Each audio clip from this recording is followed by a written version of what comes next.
Euthanasie. Voici un mot qui fait peur. Il vient du grec euthanasia, qui signifie mort douce. La mort fait peur, en parler est difficile et la choisir, la vouloir, lorsqu'on ne peut être guéri ou qu'on agonise, c'est encore tabou dans notre société. En France, comme dans de nombreux pays, l'euthanasie est interdite. Les médecins, sous serment d'Hippocrate, n'ont pas le droit de provoquer la mort d'un patient qu'ils savent incurable ou qui souffre effroyablement. Mais régulièrement, le débat sur la fin de vie s'invite dans l'actualité, en politique. Chacun de nous y a réfléchi. C'est un sujet délicat où questions juridiques, médicales, éthiques se mêlent. Deux principes s'affrontent autour souvent de l'euthanasie. Celui de la liberté individuelle à celui qui s'oppose à la légalisation de l'euthanasie au prétexte qu'on ne décide pas de sa propre mort et qu'on ne la donne pas. Au cours de ces dernières années, une affaire a provoqué un premier débat de fond sur l'euthanasie et a abouti à une loi, un cadre juridique, celle de la fin de vie et de la mort de Vincent Imbert. C'était il y a plus de 10 ans. Rappelez-vous, nous sommes en 2000, Vincent Imbert, 19 ans, jeune sapeur-pompier, quitte la caserne et il est victime d'un grave accident de la route. Quand les pompiers vont le chercher, les pompiers le connaissent forcément, puisque c'est le petit jeune du coin, c'est le petit pompier volontaire du coin qui sortait de la caserne. Les premiers pompiers savaient déjà que de toute façon, c'était très très grave. C'est pour ça qu'il a tout de suite été transféré au CHU de Rouen. Et très rapidement, au bout de 24-48 heures, il y a un des médecins qui est venu voir Marie Imbert et qui a eu une phrase terrible. Il lui a dit « Écoutez, votre fils, vous savez, il a un cerveau et c'est comme si vous aviez débranché tous les fils. Il n'y a plus aucune connexion dans le cerveau de votre fils. » Passé le choc de l'annonce, Marie Imbert, la mère de Vincent, décide de ne plus se consacrer qu'à son fils. Elle quitte tout. Elle quitte le petit village de l'heure où ils habitaient. Elle quitte son petit métier qui était... Elle travaille dans une banque, elle quitte ses enfants, ses deux autres enfants, son mari, et elle part pour s'occuper de son fils, et elle ne le quittera plus jamais. Après 9 mois de coma, Vincent se réveille et réalise qu'il est tétraplégique, aveugle et muet. Quand je rentre dans cette chambre-là, que je vois ce gamin-là, ça restait un jeune homme, allongé sur son lit avec les yeux cousus, c'est un choc terrible. Et puis très vite, on fait abstraction de tout ça parce qu'on s'aperçoit qu'il communique. Alors, dès que Marie rentrait dans la chambre, de toute façon, elle lui parlait. « Salut mon titi, comment ça va ?» Et c'était parti. Elle avait toujours ce dialogue, elle lui parlait tout le temps. À force d'obstination et de courage, Vincent bouge un pouce. Alors sa mère met au point un système qui lui permet de communiquer en quelque sorte avec son fils. Dès qu'il avait besoin, lui, de communiquer, il tapait sa main sur les barreaux de son lit. Et ça voulait dire à sa mère, « Prends ma main ». Et là, Marie, automatiquement, lui prenait sa main et elle lui égrenait l'alphabet. Alors, ils avaient tout un système de code qui s'était mis en place au bout d'un moment. Ils égrenaient l'alphabet et à chaque fois, elle arrivait avec les lettres à faire des mots et puis à en déduire des phrases. Prisonnier de son corps et de la souffrance, Vincent Imbert, au bout de 2 ans, finit par exprimer sa volonté de mourir. Tout s'est déclenché à partir du moment où il a perçu, dans une conversation entre un médecin et une infirmière, un dialogue où, en gros, on lui a dit qu'il était foutu et que ça ne s'améliorerait pas. Là, il s'est dit « Je suis un poids pour ma famille, je suis un poids pour ma mère. Elle ne mérite pas d'être là, elle mérite de continuer à vivre sa vie et je suis un frein à sa vie. » Vincent est déterminé à mourir, mais sa mère refuse de l'entendre. Pour l'équipe soignante qui le suit depuis 2 ans, l'euthanasie, interdite par la loi, est inimaginable. Désespéré, Vincent parvient à faire écrire une lettre au président de la République dans laquelle il lui demande le droit de mourir. Vous avez le droit de grâce et moi, je vous demande le droit de mourir. Je voudrais que vous sachiez que vous êtes ma dernière chance. Je ne mérite pas un scénario aussi atroce et j'espère que vous lirez cette lettre qui vous est spécialement adressée. Je pense qu'il n'avait pas maîtrisé l'impact de sa lettre. Pour lui, il écrivait au président de la République qu'il attendait une réponse. Il ne pensait pas que le jour où j'allais publier cette lettre dans la presse nationale et sur la première radio de France, il ne savait pas que le lendemain, il y avait 200 journalistes en bas de l'hôpital qui ont tout fait pour pouvoir rentrer dans la chambre. Le lendemain, Jacques Chirac a téléphoné à Marie Imbert pour lui dire, voilà, tout ce qu'ils avaient à se dire. Ensuite, Marie Imbert a donné le téléphone à Vincent, il a parlé à Vincent. J'ai vu son visage s'illuminer, il avait le président au téléphone. Alors, il ne pouvait pas lui répondre, mais il entendait que le président lui parlait. Ça a duré 2-3 minutes. Jacques Chirac lui a parlé pendant 2-3 minutes. Je ne sais pas ce qu'ils se sont dit, je ne sais pas ce qu'il lui a dit, mais il avait l'impression d'avoir gagné un combat. C'est ainsi que débute ce qu'on va appeler l'affaire Vincent Imbert. Les gens sont émus par l'histoire. De toute façon, on ne pouvait être qu'ému par l'histoire, qu'on soit concerné ou pas concerné. Le témoignage de cette maman, enfin voilà, il y avait un côté émotionnel qui était fort. Et puis, il y avait ce qu'on cachait dans les cartons, dans les familles, cette euthanasie dont on ne veut jamais parler, et qui là était révélée au grand jour avec quelqu'un qui disait clairement « Je ne veux plus vivre, donnez-moi le droit de mourir ». Un débat national sur l'euthanasie s'engage. Sans le vouloir, Vincent en devient le symbole.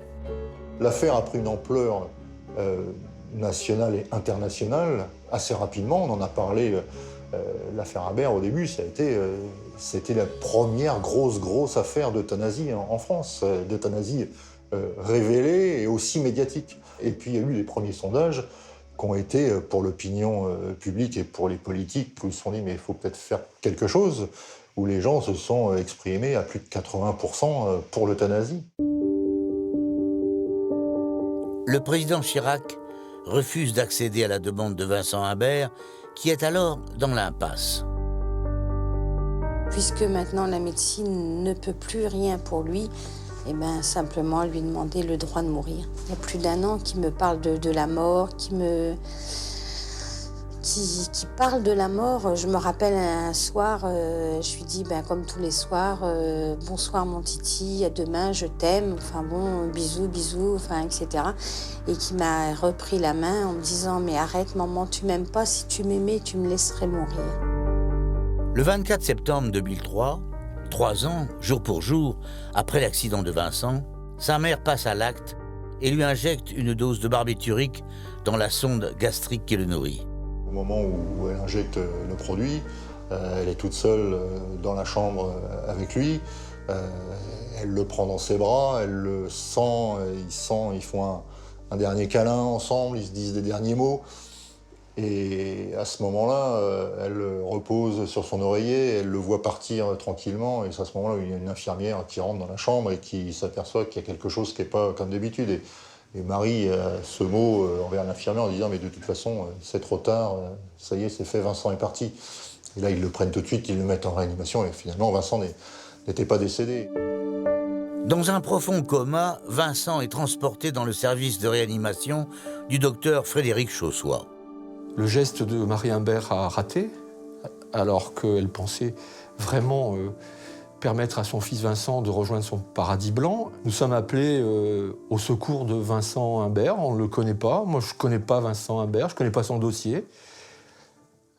J'ai pas le choix, nous sommes dans une procédure pénale, il ne faut pas l'oublier, puisque Marie Imbert est emmenée par les policiers, et donc nous prenons Vincent Imbert dans le service pour entreprendre une réanimation. Quelle était la réaction de la mère de Vincent et de sa famille lorsqu'ils ont su que vous l'aviez réanimé?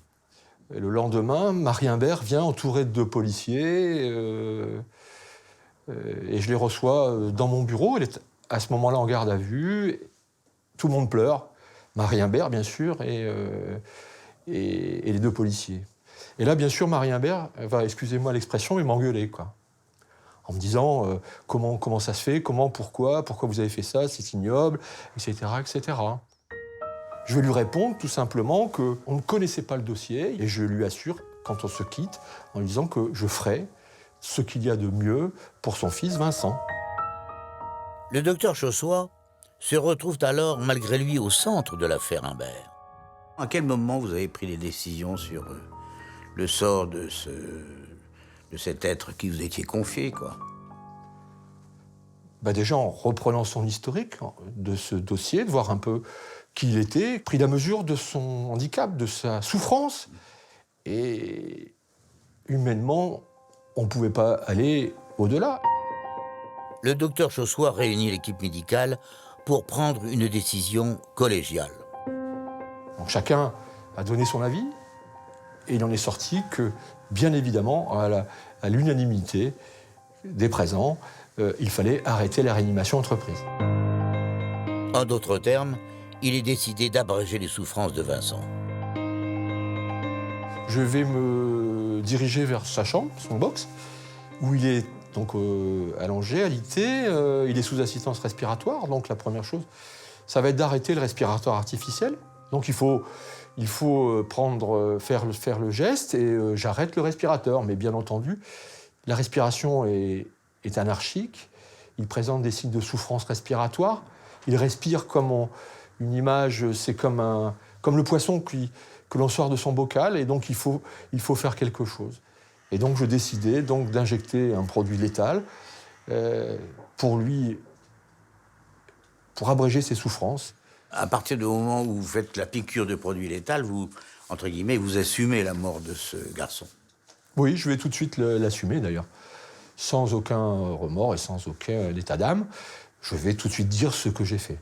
Quand on apprend que le docteur Chaussois et que Vincent est enfin parti, on a eu mais comme un soulagement mais immense. Pour Marie, parce qu'elle s'en voulait énormément d'avoir raté la mission que lui avait donnée Vincent, mais surtout pour Vincent. En octobre 2003, le procureur de la République de Boulogne-sur-Mer ouvre une information judiciaire visant Marie Imbert et le docteur Chaussois. Marie Imbert est mise en examen pour administration de substances toxiques. Marie s'attendait à être mise en examen, elle savait ce qu'elle avait fait, elle était même persuadée qu'elle allait aller devant une cour d'assises, elle voulait à la limite s'expliquer devant une cour d'assises. Frédéric Chaussois est mis en examen pour empoisonnement avec préméditation. C'est l'effondrement. Parce que quand on a l'impression, vraiment pas l'impression, mais la certitude d'avoir fait son métier et rien que son métier, là, c'est le drame. Et on sait se défendre à ce moment-là? Au début, on n'y croit pas. On dit, c'est pas possible. On dit, et après, on a une période de doute aussi, parce qu'on dit, mais après tout, mais j'aurais dû faire autrement. C'est à ce moment-là que vous dites « je ne suis pas un assassin ». J'ai toujours dit ça. Oui, bien sûr. Ah oui. Après, ça sera la mise en examen, effectivement, par le juge d'instruction, et ça sera toute la procédure pénale. À l'automne 2003, pendant l'instruction de l'affaire Vincent Imbert, Jean Leonetti, cardiologue et député UMP des Alpes-Maritimes, est chargé par le président Chirac et le gouvernement Raffarin d'une mission parlementaire sur l'accompagnement de la fin de vie. C'était un contexte médiatique et un contexte passionné. Et imaginons quand même que c'est un jeune homme qui demande au président de la République le droit de mourir. Bien entendu, le débat s'ouvre dans un pays comme le nôtre et il est légitime que les parlementaires s'emparent du sujet. À ce moment-là, donc, le président Chirac me demande de monter une mission parlementaire avec 32 députés pour lui remettre un rapport. Et initialement, il faut le rappeler, c'était pas pour faire une loi, c'était pour remettre un rapport sur ce sujet. Jean Leonetti et une trentaine de députés discutent de la mort et visitent les lieux de fin de vie.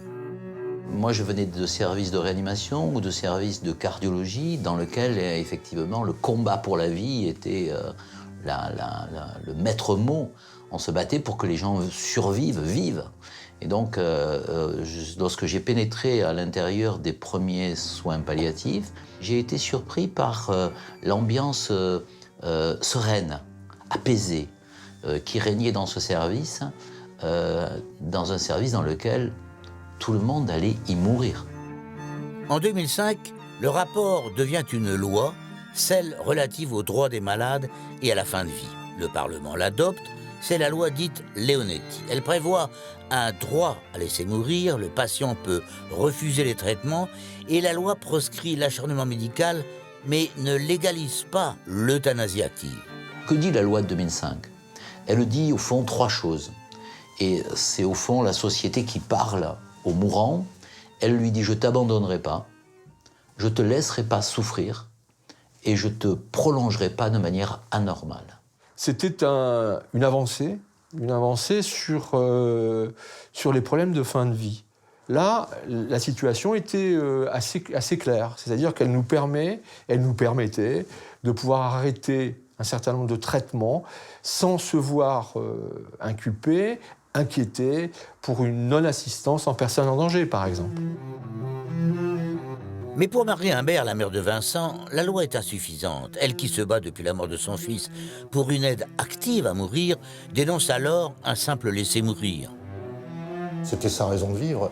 Ça a été pendant des années sa raison de vivre. Elle s'est déplacée à l'Assemblée nationale. Elle a tout de suite été entourée, en bien ou en mal, mais elle a tout de suite été entourée par des députés, par des parlementaires, par des associations qui ont tout fait pour porter ce projet. Et je pense que sa plus grosse déception à Marie, c'est quand la loi Leonetti est sortie, où finalement elle s'est aperçue que tout ce qu'elle avait dit, tout ce qu'elle avait espéré et tout ce qu'elle avait voulu, il n'y avait rien de tout ça dans la loi. Et là, il y a eu un deuxième coup de couteau. La même année, l'enquête judiciaire de l'affaire Imbert se termine et il n'y aura pas de procès. Pour la mère de Vincent, c'est une déception. Maintenant, on me dit, c'est bien, Madame Imbert, vous avez rien fait. Et ça, je trouve ça pas normal. Où est la justice là-dedans? Au moins que je puisse m'expliquer devant des jurés, devant la France entière, expliquer ce que mon fils a demandé et pourquoi moi je l'ai fait. Et ça m'aurait soulagé moi, et je suis sûre que ça aurait soulagé mon fils aussi quelque part. Pour le docteur Chaussois, l'annonce du non-lieu a été une délivrance. Finalement, il y a un non-lieu général, un relax total. Que pensez-vous à ce moment-là? Soulagement, bien sûr. Soulagement. Soulagement pour moi, pour ma famille, parce que je les avais quand même entraînés pendant 2 ans dans cette aventure. C'est extrêmement difficile, une procédure comme ça, pénale, qui est longue, douloureuse. C'est extrêmement fatigant, extrêmement stressant, extrêmement difficile. En 2006, l'affaire est judiciairement clôturée. Marie Imbert et le docteur Chaussois sont relaxés, la justice considérant que chacun d'eux a subi de multiples contraintes, d'ordre moral par exemple, ou du fait du retentissement, notamment dans l'opinion publique. L'affaire Imbert a éveillé les consciences et a abouti à la loi dite Leonetti. Texte controversé, cependant, pour certains c'est un premier pas vers la législation, pour d'autres il s'agit d'un texte flou. Cette appréciation mitigée a eu pour conséquence une méconnaissance de la loi, donc une mauvaise application. La loi proscrit en ces termes l'obstination déraisonnable du corps médical et la prolongation artificielle de la vie du patient. Mais quels actes en relèvent ou non? De même, le texte instaure un droit au laisser mourir, mais interdit l'euthanasie active et passive. Les médecins peuvent donc utiliser un traitement antidouleur qui peut avoir pour effet secondaire d'abréger la vie du patient, mais non de provoquer la mort. Subtilité pour certains, ambiguïté pour d'autres. Cette application de la loi, la famille Pierrat y a été confrontée pour leur fils Hervé. En 1998, Hervé Pierrat, 20 ans, tente de se suicider. Il se pend, mais son père intervient in extremis. Le cœur repart, mais son cerveau a été privé trop longtemps d'oxygène. Il était en état végétatif, chronique irréversible, avec des lésions extrêmement graves. Alors, les médecins ont réussi biologiquement à rétablir tous ces paramètres et à les stabiliser, mais le cerveau n'était plus là, donc sa vie se terminait là. Quelle apparence il avait en fait? Écoutez, il avait ce qu'on appelle des réflexes, c'est-à-dire il avait le hoquet, il ouvrait les yeux, il bâillait. On se dit, mais il va revenir, et puis finalement, non. Au fur et à mesure, l'état d'Hervé Pierrat se détériore. Il était très très mal, parce que il n'était jamais déplacé, donc tout le temps alité. Il tenait pas sa tête, et son squelette s'est recroquevillé. Donc il était comme il avait adopté une position fétale. Et si vous voulez, tout lui faisait du mal. Même les draps devenaient corrosifs. Vous n'avez pas pensé un moment l'aider à le délivrer vous-même? Oui, on a pensé à tout. Pendant 8 ans et demi, je crois qu'on a franchi toutes les marches de l'imaginable. Mais nous avons 2 filles, dont une était encore étudiante. Et on s'est dit, parce qu'on avait imaginé essayer de mettre un terme à la vie de notre fils, mais je pense que celui des 2 qui aurait commis l'acte n'aurait pas survécu. En parallèle, les époux Pierrat suivent de très près l'affaire Vincent Humbert, qui a un écho particulier pour eux, ainsi que l'arrivée de la loi Leonetti qui en découle. En 2004, quand la loi Leonetti a été élaborée, avec Daniel, nous l'avons suivie au quotidien et on a acheté tous les documents pour vraiment être informés. Et en 2005, quand elle a été votée, on a bien compris, Daniel et moi, que la seule autorisation que nous allions obtenir en faisant appliquer la loi Leonetti, dite la loi sur la fin de vie, c'était de priver notre fils d'alimentation, mais surtout d'hydratation. Autrement dit, c'était le laisser mourir de soif et de faim. Et ça, on l'a compris, mais alors tout de suite. Néanmoins, ils espèrent de la loi qu'elle libérera leur fils. Mais c'est un bras de fer qui s'engage alors entre les médecins et la famille. Après 18 mois de bataille pour faire appliquer la loi Leonetti, à partir du moment où nous en avons fait la demande, il a fallu qu'on se batte contre tout le corps médical de l'hôpital de Saumur et il a fallu qu'on fasse intervenir les plus hautes instances. C'est-à-dire, quand je dis les plus hautes instances, c'est Xavier Bertrand qui était ministre de la Santé à l'époque, c'est-à-dire Jean Leonetti, entre guillemets, le père de la loi. Le procureur de la République est venu lui-même parce que le médecin traitant qui s'opposait à l'application de la loi a envoyé un courrier au procureur de la République en lui disant « Je suis en présence de parents qui veulent faire euthanasier leur enfant ». Alors que nous ne demandions qu'à faire appliquer la loi Leonetti. Régis Aubry est alors sollicité en tant qu'expert dans l'affaire Pierrat. Moi, le sentiment que j'avais à l'époque, c'est que ces parents, c'était à la fois des gens épuisés, physiquement, psychiquement, qui se posaient la question du sens en permanence. Petit à petit, leur était venue cette idée que contribuer à poursuivre la vie de leur fils, c'était contribuer à le faire souffrir. Ça leur semblait presque intolérable qu'on n'entende pas cela.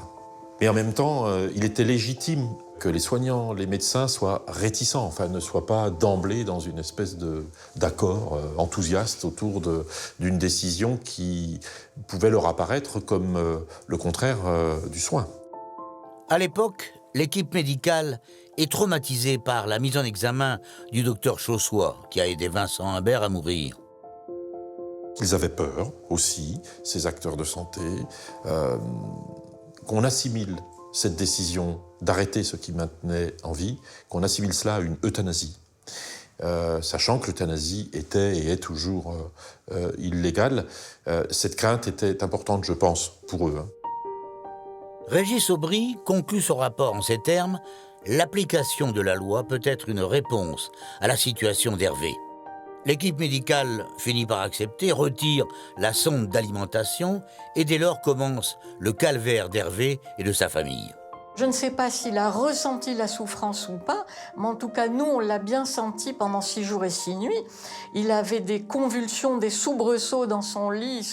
Il se décollait du lit de 20-30 cm. Il était livide, il avait un teint cireux, il était brûlant, il était cyanosé. Et mes filles ont assisté à ça.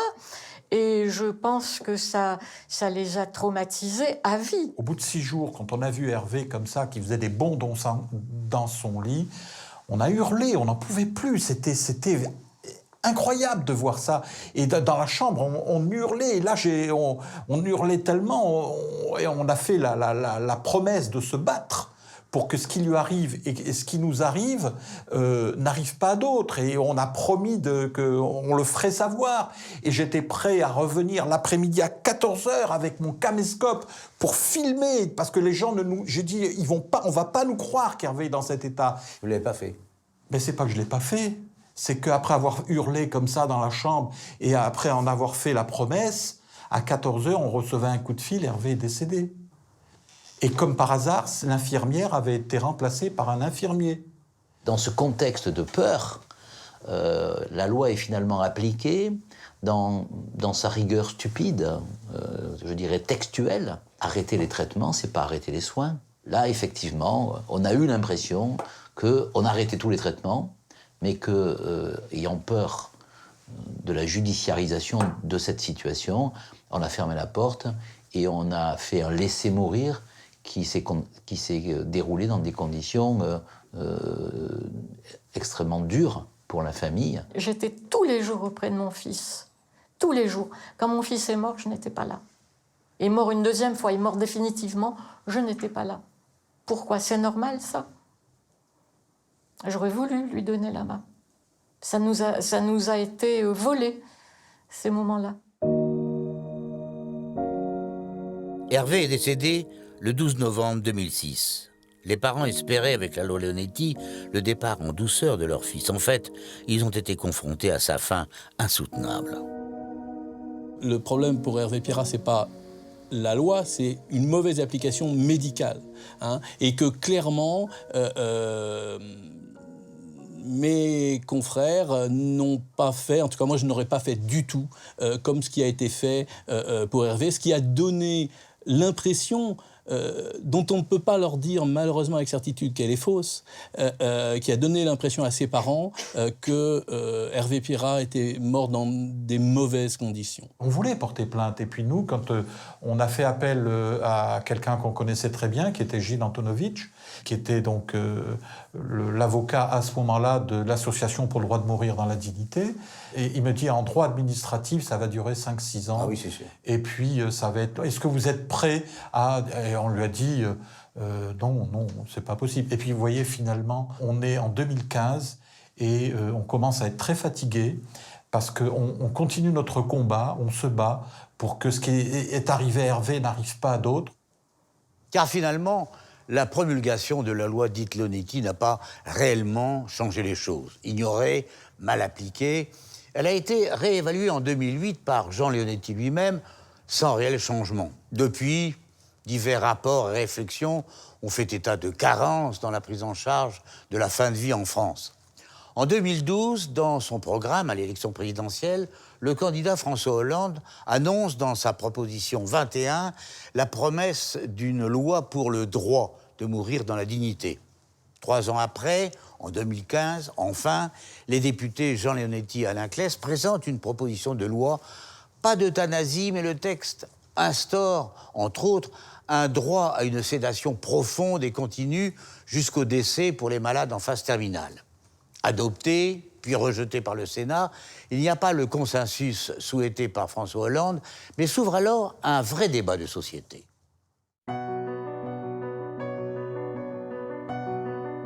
Aujourd'hui, le débat est autour d'une nouvelle loi dont la mesure phare est le droit à dormir avant de mourir pour ne pas souffrir. En termes techniques, on dit une sédation profonde, continue jusqu'au décès. Dans quelle situation cette pratique doit être utilisée? D'abord, il faut que la mort soit proche. On ne va pas faire dormir des gens pendant des semaines et des mois. Ensuite, et bien sûr, que la souffrance soit réfractaire, c'est-à-dire que le médecin constate qu'il n'a aucune possibilité pour alléger cette souffrance. Effectivement, je pense que la sédation, c'est quelque chose qui permet, comme son nom l'indique, de sédater, de calmer, d'altérer, en altérant la vigilance, peut-être de calmer ce qui ne l'est pas autrement. Et c'est pas inutile d'avoir cette sensation de relative quiétude à un moment où l'angoisse est à son acmé, en quelque sorte. Donc je pense que ça peut être utile. Après, quel usage va en être fait, c'est autre chose. Parce que quand je vous dis qu'il s'agit de l'utiliser comme un médicament pour apaiser un symptôme ou apaiser une angoisse, on fait ce qu'on appelle en médecine une titration jusqu'à ce qu'on obtienne l'effet obtenu, puis on surveille. Mais évidemment, si vous utilisez le médicament en montant les doses jusqu'à ce que les gens meurent, ça s'appelle une euthanasie. Moi, excusez-moi, mais j'appelle ça une euthanasie déguisée, mais voilà. Mais comme nous sommes dans un pays d'influence un peu judéo-chrétienne, que nous avons un certain nombre de lobbies, que nous avons des politiques qui ne sont pas toujours très courageux, on préfère l'habiller en l'appelant une sédation. Mais après, on va quand même par un geste, par une intention, parce que l'euthanasie, il faut avoir une intentionnalité. Et là, c'est l'intention de mettre un terme à la vie du patient par une sédation. C'est pour moi un acte d'euthanasie. C'est effectivement une avancée vers l'euthanasie qui s'appelait l'euthanasie passive. ce qui n'existe nulle part ailleurs au monde. Une euthanasie passive ne veut pas dire grand-chose, mais effectivement, nous l'avons légalisée en France. Et d'un autre côté, ça ne va pas assez loin, puisque cette forme d'euthanasie passive continue à masquer l'intention. Et c'est ça le mot-clé de cette affaire, c'est l'intentionnalité médicale. Qu'est-ce que le médecin fait au moment où il le fait ? Alors, il peut faire quelque chose, dire « Oh, je n'avais pas prévu que le produit ou que la dose allait tuer le patient », et c'est ce qu'on lui demande de faire. On lui demande de continuer à penser comme ça. Cette nouvelle proposition de loi a d'ailleurs provoqué l'inquiétude de 5 dignitaires religieux des 3 grandes croyances monothéistes. Ces religieux ont lancé un appel contre l'emploi de la sédation et pour le respect de la vie. On le voit, loin d'éclaircir la situation actuelle, la proposition de loi apparaît tantôt hypocrite pour certains, tantôt trop timide pour d'autres. Je voudrais que chacun ait le choix de mourir comme il le désire, c'est-à-dire soit le suicide assisté, soit l'euthanasie. Les Belges peuvent bénéficier d'une loi sur l'euthanasie. Et je ne comprends pas qu'en France, on soit encore aussi... comment vous dire ça, aussi peureux ou inquiets, ou voilà. Ils ont l'impression qu'à partir du moment où on va voter cette loi, elle sera obligatoire. Mais justement, non, c'est une liberté supplémentaire. Moi, j'ai toujours dit, demain j'ai un cancer, peut-être que je voudrais aller jusqu'au bout du bout, accompagné de ma femme, de mes enfants, peut-être.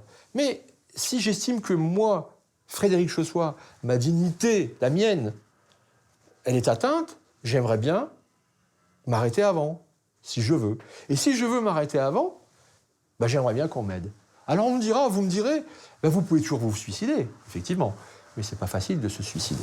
Se faire suicider par quelqu'un d'autre, on sent bien qu'il y a quand même un truc qui marche pas bien.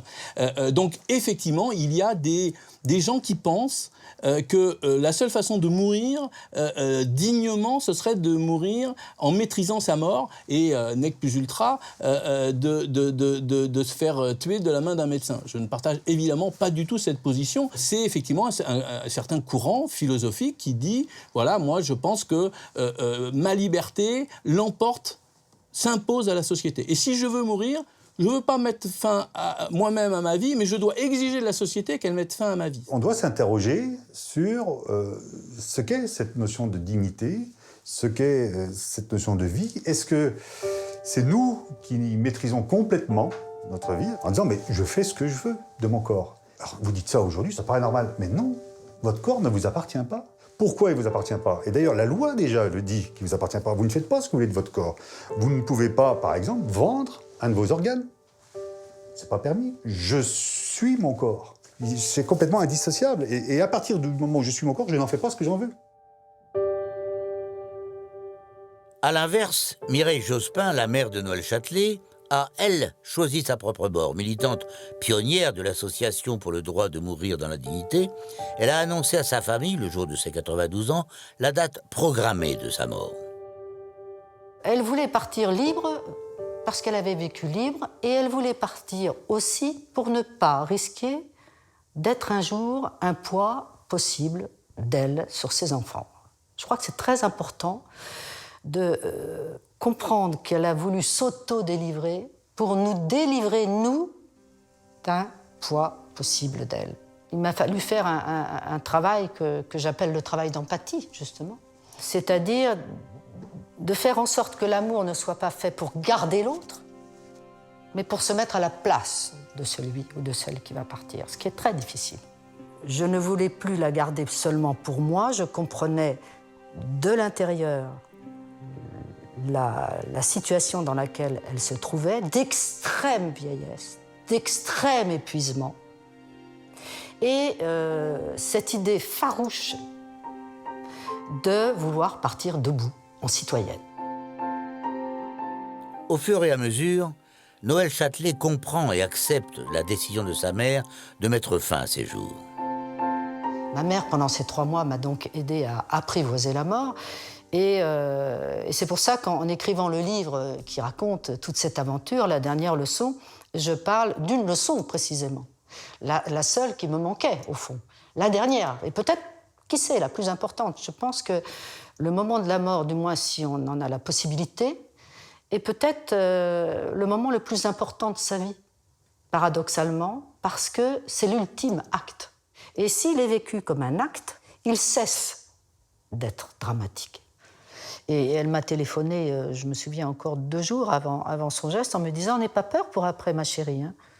Après, tu ne pleureras pas. Le deuil de moi, nous l'avons fait. Nous l'avons fait ensemble. » Voilà, faire le deuil de celui ou de celle qui va partir avant. Je ne parle pas des accidents, des moments où ce n'est pas possible. Mais quand on voit la mort venir, pourquoi ne la partage-t-on pas comme on a partagé tout le reste de la vie? Voilà. En France, la question taboue de la mort soulève celle de la liberté de chacun à choisir sa fin de vie, une sacralisation de la liberté individuelle qui finalement interroge. Il faut bien comprendre que dans ce sujet de la fin de vie, il y a toujours un conflit de valeurs. Ce conflit de valeurs, il est, pour faire simple, entre la liberté de la personne et la vie humaine.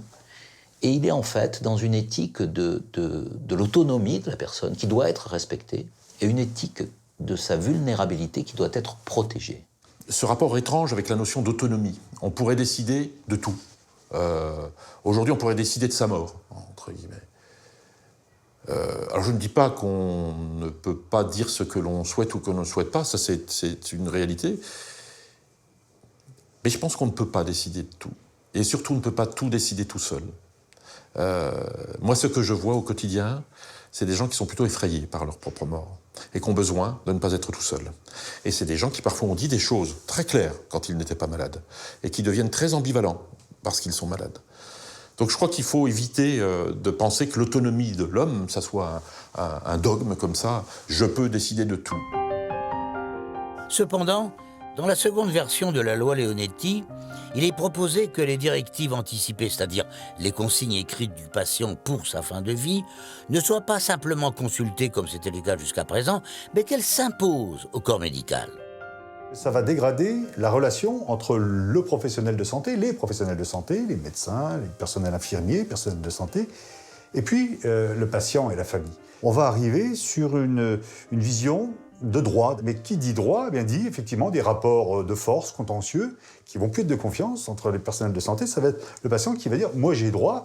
Le professionnel de santé va se dire « oh là là, je risque un procès, je risque un contentieux, donc bon, il a droit, je vais faire ce qu'il veut ». Contrairement à un certain nombre de propos inexacts qu'on entend, c'est pas du tout une loi pour les médecins. C'est même une loi qui contrarie beaucoup les médecins, puisqu'en fait, ça leur impose de respecter la volonté du patient. Et que pour un médecin qui reste l'héritier de la toute-puissance médicale, du paternalisme médical, de « je décide et le patient fera bien ce que j'ai décidé », c'est une loi qui est extrêmement dérangeante. Si le médecin estime que les directives anticipées sont manifestement inappropriées, il n'est pas obligé de les appliquer. Si vous savez, si quelqu'un peut un jour m'expliquer ce que veut dire manifestement inapproprié, qui est un terme juridique qui n'existe pas dans notre droit. Je trouve que dans ce domaine-là, c'est une grande opération de communication qui a plutôt réussi, mais qui, dans la réalité des faits, va montrer que ces directives anticipées, elles ne sont pas plus opposables qu'elles ne l'étaient avant, et je dirais même qu'on donne un pouvoir, une fois de plus, extrêmement important au médecin, qui est celui, au final, qui va décider d'appliquer ou de ne pas appliquer votre volonté. La fin de vie, c'est aussi le problème des soins palliatifs en France et de la prise en charge de la souffrance. Premier objectif de la loi en 2005, c'était notamment de permettre l'accès aux soins palliatifs. Qu'est-ce qu'on constate 10 ans plus tard? Qu'à peine 20% des gens qui en ont besoin en bénéficient, que 70% des lits sont concentrés dans 5 régions. Alors, si vous êtes dans les 5 régions, tant mieux. Par contre, si vous êtes en Guyane, il n'y a aucune unité de soins palliatifs. Il a longtemps été vrai qu'en France, la médecine est abordée à partir de sa capacité à guérir. On peut aller plus loin, à sauver. C'est un modèle qui est construit sur l'urgence, l'hôpital, ce qu'on appelle l'hospitalocentrisme. Voilà. C'est aussi construit sur la qualité des réponses thérapeutiques, l'innovation, la recherche. Voilà. Ça veut dire que jusqu'au bout, sauver, guérir, jusqu'au bout, c'est entretenir une forme d'espoir. Aujourd'hui, il faut qu'on passe d'une vision très structurelle des soins palliatifs à une vision plus culturelle. Il faut que les soignants de demain, mais la société de demain, intègrent ou réintègrent la place de la fin de la vie et de la mort dans la médecine et dans la société. En France, La fin de vie est un sujet de débat, mais les sondages sont unanimes et indiquent que les Français sont largement favorables à l'euthanasie, quasiment à 90%. Moi, je ne nie pas le fait que quand on pose la question aux Français, qu'on leur dise si vous étiez atteint d'une maladie gravissime, inguérissable, souhaiteriez-vous qu'on abrège vos souffrances ? Il faudra d'ailleurs être un peu tordu pour dire non, je veux souffrir. Mais même si on pose la question, êtes-vous favorable à l'euthanasie si vous êtes dans cette situation-là, les Français répondent massivement oui. Mais les Français ne sont pas en fin de vie. C'est tout ce qu'on peut leur souhaiter, entre guillemets. Mais quand on fait des sondages d'opinion, on ne s'adresse pas à des malades. Étrangement, c'est pas adressé au bon public. Parce que quand on s'adresse aux gens qui sont concernés par cette question, ils sont très ambivalents. On dit les questions sont mal posées, évidemment les Français sont pour, voulez-vous souffrir longtemps ou partir sans douleur maintenant? Ils choisissent sans douleur maintenant. C'est pas vrai, les gens comprennent très bien, non pas l'euthanasie et les contenus durs de l'euthanasie, mais je veux dire, tout le monde a dans sa famille un grand-père, une grand-mère, un malade du cancer. Et c'est à ça que les Français pensent lorsqu'ils répondent dans les sondages à 90% et plus de 90% qu'ils sont favorables à l'euthanasie. Comment se fait-il que depuis 10 ans, on vit au rythme des affaires ? Rien que la fin de l'année 2015, on a eu l'affaire Bonne Maison, on a eu l'affaire Jean Mercier et on a eu l'affaire Vincent Lambert. Dans la presse quotidienne régionale, vous voyez tous les jours des suicides de personnes âgées ou très malades qui se tuent d'une manière violente parce qu'ils n'ont pas le choix et parce qu'ils savent qu'ils ne seront pas aidés, qu'ils vont mourir dans des conditions difficiles. Et donc malgré toutes ces affaires, eh bien, on continue comme ça. Et pour nous, cette loi, oui, elle est un échec. Et la troisième mouture qu'on vient d'avoir au Parlement n'améliorera pas les choses. Je dirais même que je pense qu'elle va se retourner malheureusement contre les patients et donc contre celles et ceux qui meurent. Est-ce vraiment un échec ? La loi Leonetti-Claes, dans la lignée de la précédente loi, il y a maintenant plus de 10 ans, semble avoir trouvé un consensus fragile. Le texte adopté à l'Assemblée l'a été également au Sénat, mais ce dernier l'a modifié contre l'avis du gouvernement, en supprimant notamment la disposition prévoyant que la mise en place de la sédation soit instaurée à la demande du patient.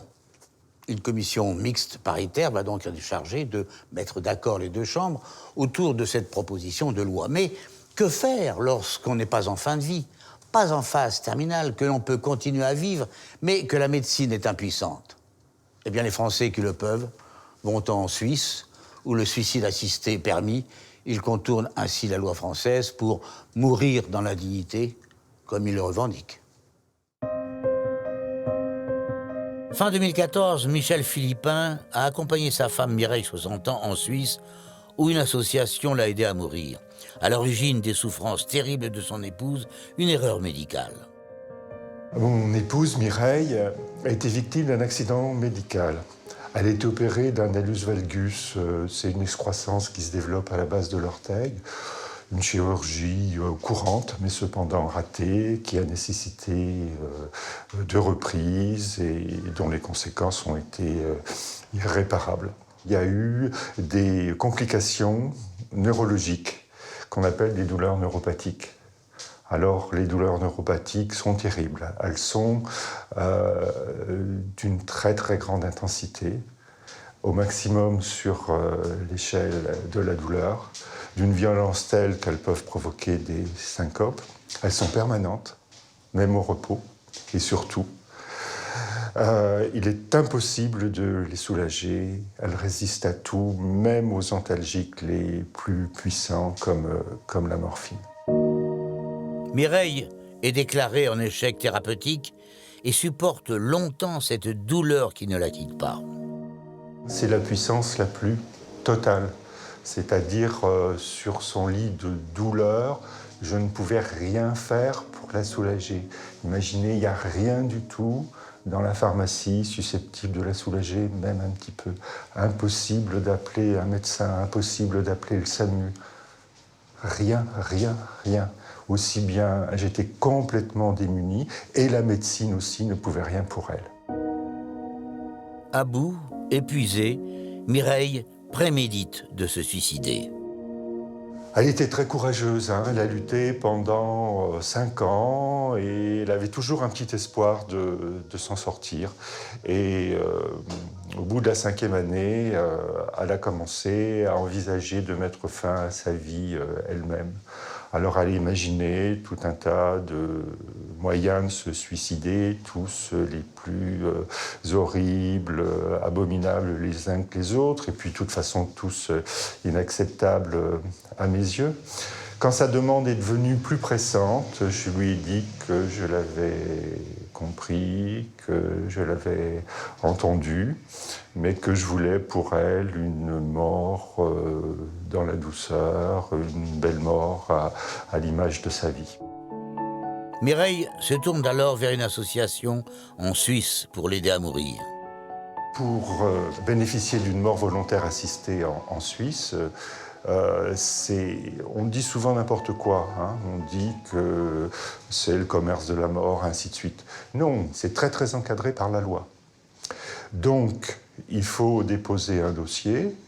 Il faut donc prouver que la demande est justifiée, c'est-à-dire avoir une maladie incurable qui engendre des souffrances insupportables. Et il faut, c'est très très important, pouvoir prouver qu'on a conservé toutes ses facultés de discernement. Le dossier de Mireille est accepté. Le jour venu, Michel Philippin part en Suisse avec elle et leurs 2 grands-enfants. Nous avons été accueillis par le docteur Erika Preissig, qui était accompagné d'un autre médecin anesthésiste. Voilà.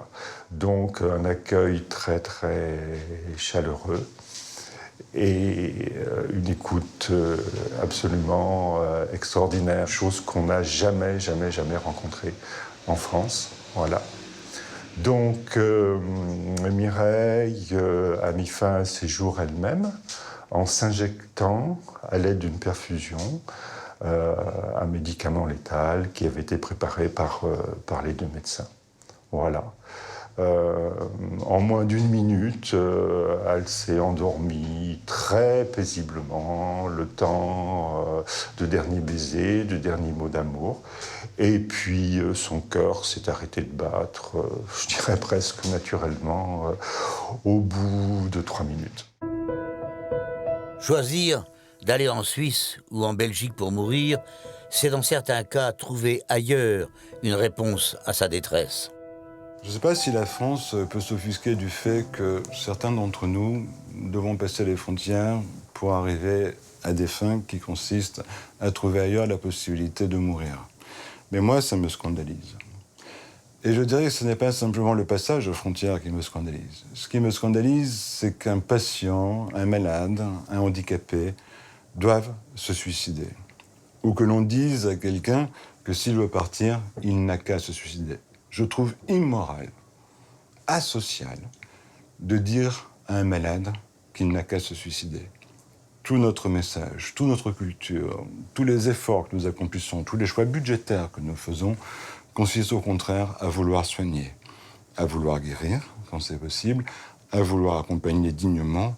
Nous le devons à ceux qui, aujourd'hui, sont les plus exposés à la mort. La notion d'assistance au suicide, qui consiste, dans certaines situations, je pense à la législation de l'Oregon en particulier, ou de l'État de Californie maintenant, ou de l'État de Washington, qui, lorsque le médecin, et ça sera sa seule intervention, estime que la personne est en fin de vie, permet à la personne concernée de se procurer, dans une officine, un produit létal, qu'elle absorbe ou qu'elle n'absorbe pas. C'est assez intéressant d'ailleurs de voir que dans les États qui ont dépénalisé l'assistance au suicide, globalement, à peu près la moitié des gens vont chercher le produit, les autres ne le cherchent pas, et puis la moitié de la moitié l'absorbe. Mais tous disent que pour eux, c'est assez rassurant de savoir qu'ils peuvent le faire. Donner le droit de mourir ne fait pas mourir. Et dans les pays où ce droit est consenti, en fait, peu de personnes le font. Si elles savaient, ces personnes, qu'elles pourront, le jour où elles voudront, avoir cette aide pour partir, sans souffrir, entourées de leurs proches, dans les meilleures conditions, alors elles resteront un peu plus longtemps. Pour Mireille, la femme de Michel Philippin, il était important de laisser une lettre publique pour expliquer son geste. Elle y dénonce le système de santé français qui reste finalement indifférent à la souffrance. Par cette lettre, elle voulait donc que les choses changent et que la loi soit modifiée. Je suis toujours dans le combat, je crois que c'est quelque chose qu'on a voulu tous les deux et quelque chose que je poursuis. Vous voyez, si je témoigne là actuellement, c'est pour une raison bien simple, c'est que je veux faire comprendre, et ça me paraît très important, pourquoi et comment, à un moment donné, le choix de mourir est absolument incontournable pour un malade. Je ne lâcherai pas ce combat tant que nous n'aurons pas gagné cette loi. Et je pense, puisque ma mère me l'a promis, que nous allons l'avoir. L'euthanasie ou le suicide assisté sont des enjeux politiques et sociétaux considérables, avec des interprétations et des sensibilités différentes. Ils touchent à ce qu'il y a de plus tabou, la mort. Il est question d'humanité, de médical, de social, de liberté. C'est choisir, mourir dans la dignité pour certains, pour d'autres. C'est une vie qui ne nous appartient pas, c'est une fin que l'on ne programme pas. Des médecins décrivent une loi floue, difficilement applicable. Des malades se plaignent d'une loi qui les prive d'une liberté fondamentale, celle du droit à disposer de leur propre corps. Entendre toutes les voix, entendre la souffrance aussi, trouver un consensus en la matière, c'est difficile. Pourtant, les sondages montrent que les Français sont majoritairement pour l'euthanasie, mais ce ne sont que des sondages. Et la question reste la même. Peut-on demander le droit de mourir ? Peut-on choisir le droit de mourir ? Notre société n'est sans doute pas prête, aujourd'hui encore, à en décider.